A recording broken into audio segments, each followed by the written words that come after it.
Coachella is one of the most famous festivals in the world, with a slew of celebrities showing up every year and a reputation that precedes it. But in recent years, criticism has mounted, and it's made me wonder, has Coachella fallen off? Is Coachella in its flop era, or potentially on its way out? So I wanted to do a deep dive into the recent controversies and what we can learn about the future of Coachella. So let's talk about the history of Coachella. So Coachella was founded in 1999 by Paul Tollett and Rick Van Santen, who were the co-founders of Golden Voice, which was a promoter. A promoter arranges and books events, specifically in this case music events, and these guys at Golden Voice were focused on alternative and oftentimes punk music, especially in the California area. Golden Voice owned the Empire Polo Club in Indio, California, which they realized might make a good venue for a festival after Pearl Jam played in 1993. Pearl Jam were in a long-time dispute with Ticketmaster, so had been looking for alternative promoters and alternate venues. Let me set the scene. In 1999, festivals were thin on the ground. You might have heard of one called Woodstock. It hadn't gone well. And not only that, but Lollapalooza had recently closed their doors as well. So there was a gap in the market, and Golden Voice thought, let's try it. The first Coachella was 1 day long, cost $50, and came with a complimentary water bottle. However, they didn't break even. In fact, I think they lost $1 million, and so the festival was cancelled. However, it was revived in 2021 when huge global promoter AEG bought Golden Voice. AEG is one of the big dogs, and with AEG's backing, Coachella rose to success from that point on. In 2002, it became a 2-day event, and then in 2007, a 3-day event, and then in 2012, it extended to 2 weekends. And as the festival rose in prominence and success, Golden Voice also invested in the location in Indio. They wanted the festival to grow further, so they knew they had to make it run more smoothly. So they invested in extra land, and additionally, they helped build another lane to the motorway that ran alongside the grounds. Sorry, highway. But before we talk about how Coachella became the IT festival, let me tell you about another American thing I've been enjoying recently. Do you like my segue? Which is a film I just watched called A Good Person, and it broke me. As you might know, I'm part of Sky Cinema Club, where I review a film that is new to Sky Cinema every month. I've watched a few really hard-hitting films since I started working with Sky. This one has just blown them out of the water. I was crying for the last hour of this film. It was incredible. So A Good Person stars Florence Pugh and Morgan Freeman. They are the two main characters. A lot of the dialogue is between those two, and it was just like, they are just so talented, and I don't think you realize until you see them together. They really bring out the best in each other. I'll be honest, for the first half of the film, I was a bit like, where is this going? It's a little bit slow. And then it just hit the ground running halfway through, and just, I was mind blown. It's a story about addiction, about trauma, about recovery, and it's incredibly beautiful. It's about grief, and I think it explores those topics in depth and really well. I don't want to say too much, I don't want to give too much away, but it's on Sky Cinema this month. If you're looking for a strong drama that's gonna leave you like hit in the soul, then I'd really recommend it. If that doesn't sound like your thing, Sky Cinema also have some pop-ups this month, including a Spider-Man one, which I'm personally very excited about. And they've got some big hitters as well. I saw The Hangover's coming on to Sky Cinema for this month. It has been years since I watched The Hangover, and I definitely need to give it a rewatch. Anyway, I'll leave the trailer to A Good Person down below so you can give it a watch. And thank you, Sky Cinema, for working with me on this video. Honestly, A Good Person has just hit me in the stomach, and I don't know what to do. Okay, rewind. Let's talk Coachella's rise to the top. Because with a big festival with lots of moving parts, that kind of success is not guaranteed. Again, put yourself back to 1999. Coachella was designed to be the antidote to this MTV TRL thing that was going on. It was about anti-pop. Beck headlined, Rage Against the Machine headlined. They wanted it to be cool and a lineup filled with cult favorites and artists that only the people in the know would know. I had a look, and the 1999 lineup has so many undiscovered talents. It had Moby, it had DJ Shadow. These guys became some of the biggest electronic producers in the early 2000s, but at that point in time were just on the come up. London-based electronic label Ninja Tune also worked with the festival on their own lineup, and they brought out 9 artists. Again, credibility, it was fresh, it was new, it was a different kind of music to what people were used to seeing at festivals. Despite Coachella being very far off from breaking even, the 1999 festival had rave reviews, with the LA Times titling the article "Triumph of Anti-Woodstock." So they started really strong. Their reputation as a great festival pretty much started instantly. The location was also really great. It made them really stand out next to, obviously, the chaos that was Woodstock 99. And then also the traveling circus kind of style of Lollapalooza. I hadn't realized, but Lollapalooza was a traveling festival then. So yeah, California, kind of dry, beautiful sun. It was a vibe. Co-founder of Golden Voice, Rick Van Santen, sadly passed away at 41 due to flu-related complications.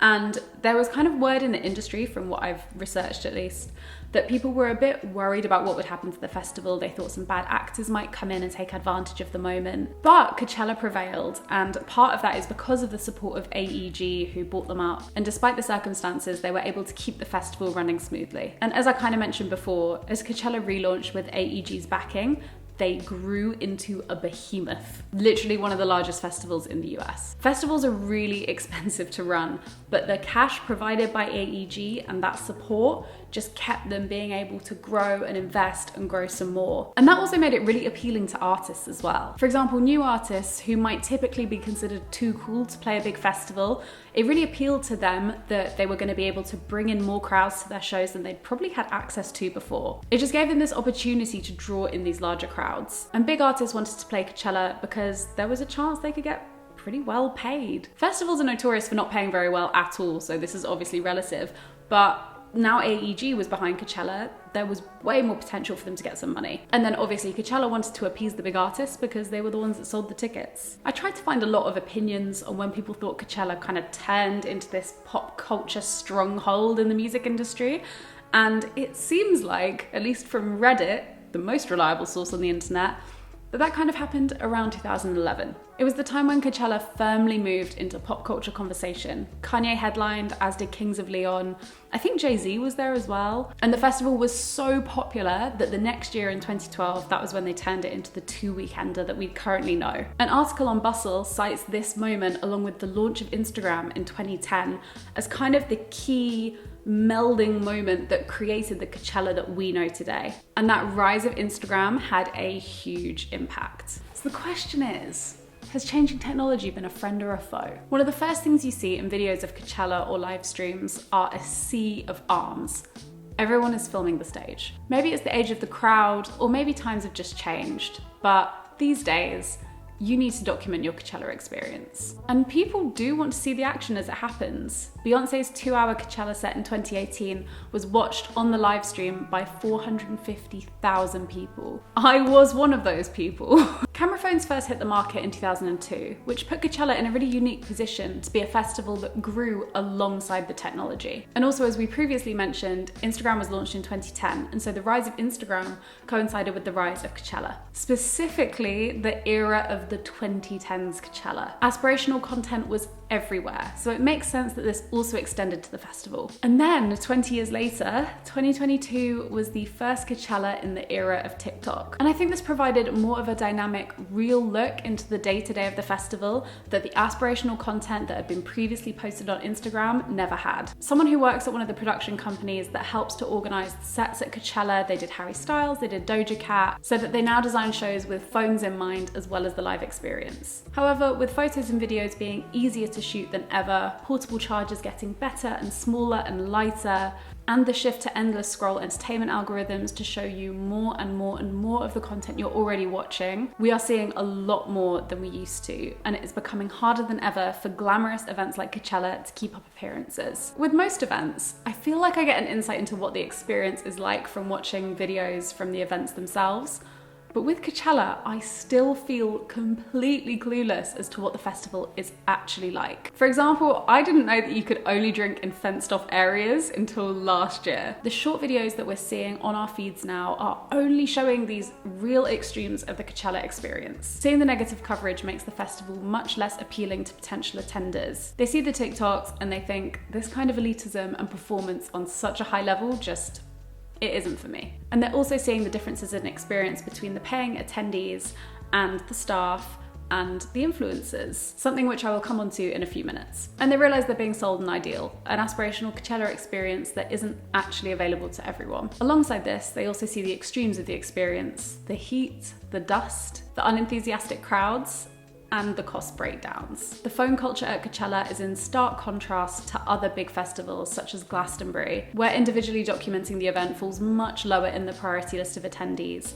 And oftentimes when you do see content, it shows people, celebrities, influencers, experiencing roughly the same festival as the paying attendees. Sure, some people do get to attend for free, artists and guests of artists, but you still see photos of Alexa Chung muddling along in her wellies through a field. You get this aspirational authenticity. You have to stay on site, and the music, the partying, and having fun are the focus of the festival, with style and photo ops being of much lower importance. In fact, I would argue not important at all. Speaking of celebrities and influencers, let's talk about the influencer epidemic that has plagued this festival. Perhaps because of the festival's location just 2 hours from LA and Hollywood, celebrity and influencer culture is rife at Coachella. Which means we have to talk about Revolve Fest of 2022. I would call this the ultimate example of an us and them moment in Coachella's history. Even though Coachella, the organization, the festival itself, was not a part of Revolve. So Revolve is a clothing company, and this festival that they were holding ran adjacent to Coachella. Invitees were promised access to clothing, products, loads of things sold by Revolve in a gifting suite, along with performances from artists and photo ops galore in this villa rented just by the festival. However, chaos erupted. It transpired that some influencers were given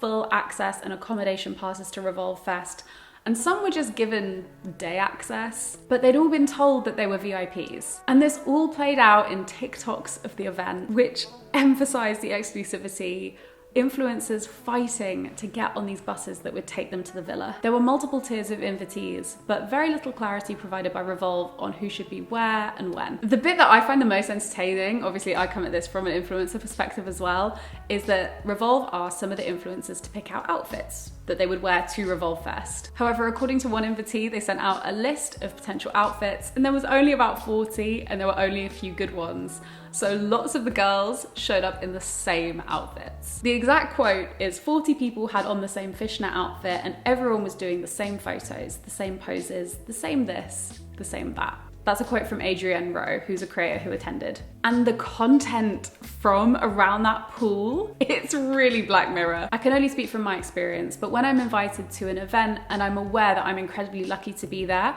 the pressure to make sure I'm documenting every element, every aspect is so high. I don't want to seem ungrateful. I want to seem gracious. I want to make sure I get the ultimate photo, the ultimate video. And so I do understand why these influencers who have been given the opportunity to come to Revolve Fest were really going at it with getting content. However, when you see the pans across the pool and all of the influencers in the same kind of outfits getting the same kind of photos, it is so scary. Even with all the controversies, Revolve's investment paid off. And the data would suggest so too. According to Tracker, which is an influencer marketing platform, the failed festival accrued more than 5,000 posts from 700 plus influencers. And it garnered more than 25 million engagements over the posts, including likes, comments, and shares. That is a huge amount of engagement. So even though Revolve Fest received a lot of bad coverage, the earned media value was huge. Everyone was talking about Revolve, and the company became synonymous with influencer culture and Coachella. This exemplifies just how important the off-site events are for Coachella and for the Coachella influencer ecosystem. Brand parties and label events happen in rented accommodation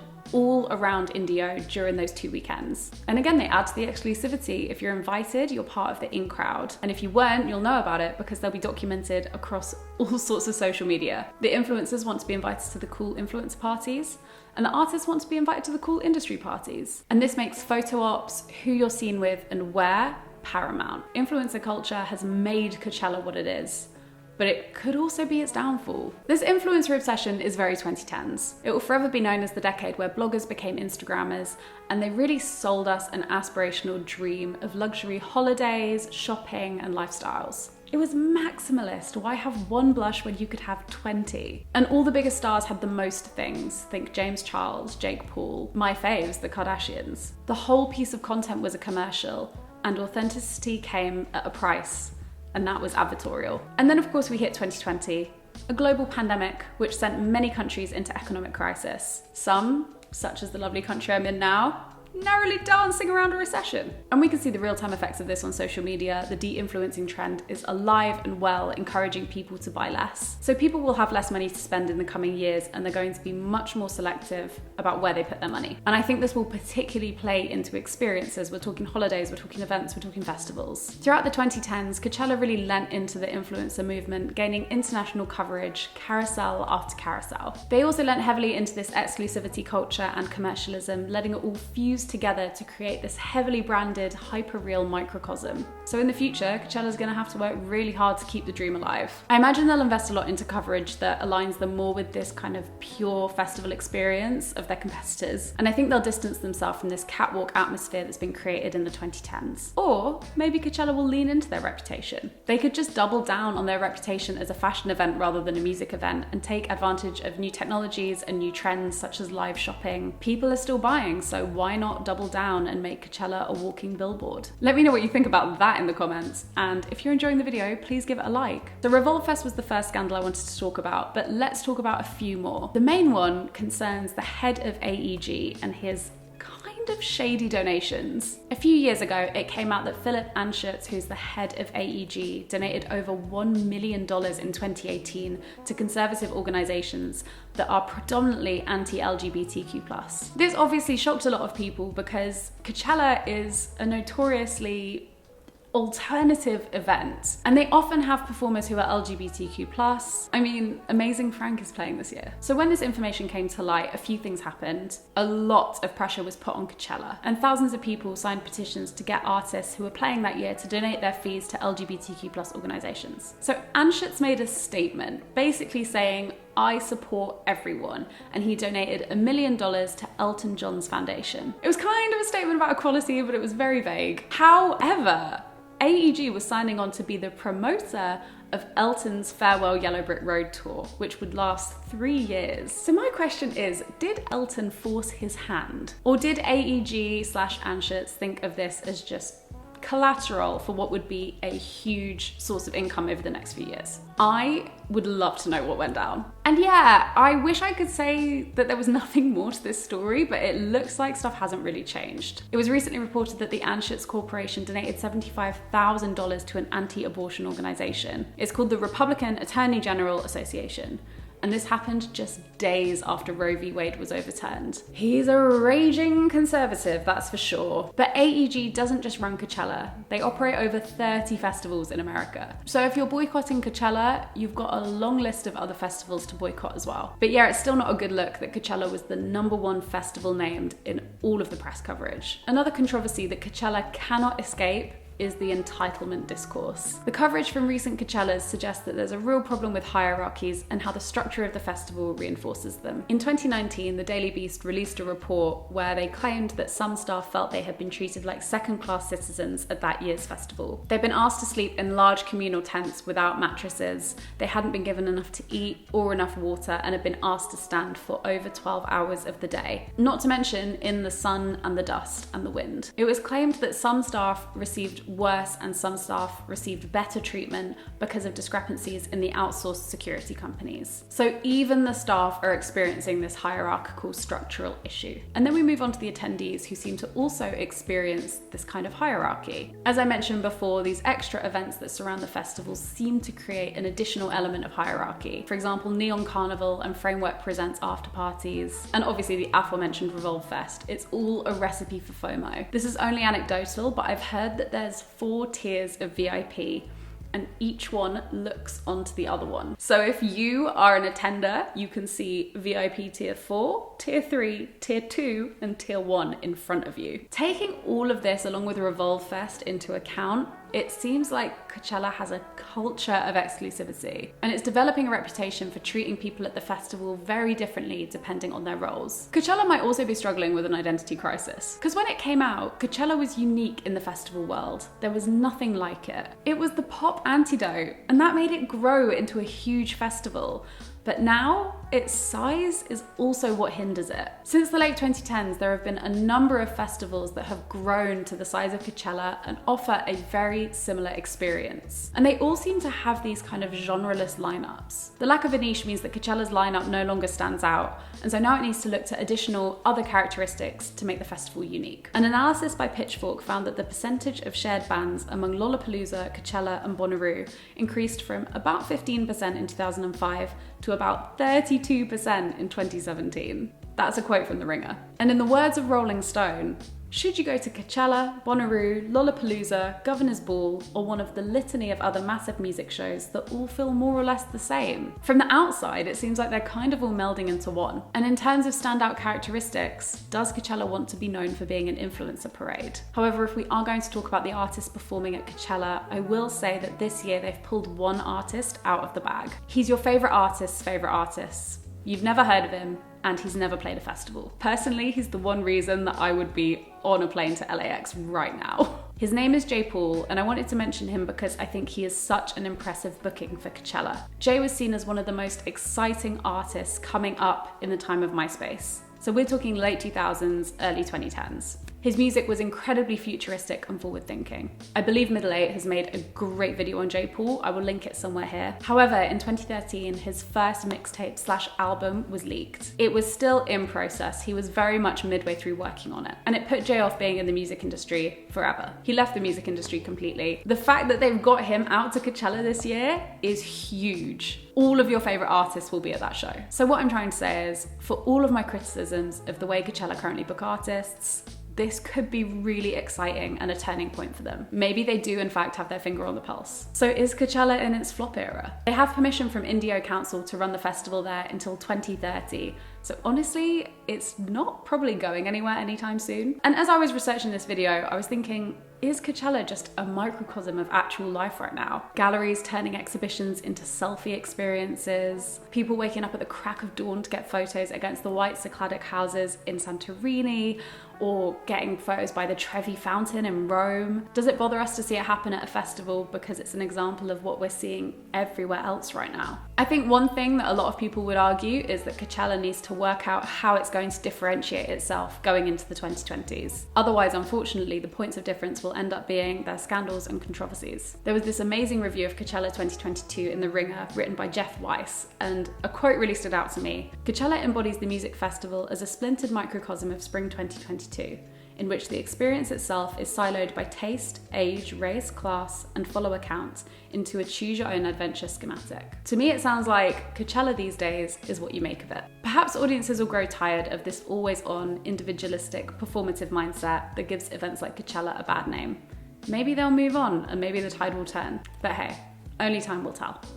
Thank you so much for watching this video. Oh my goodness, I had so much fun researching it. As usual, I'll leave the references in the description, and like the video if you enjoyed it. Subscribe if you would like to see more video essays like this. And thank you so much for watching. And thank you Sky Cinema for working with me on this video. You can find out more about A Good Person in the description. Oh my goodness, it's 6 p.m. It's 6 o'clock.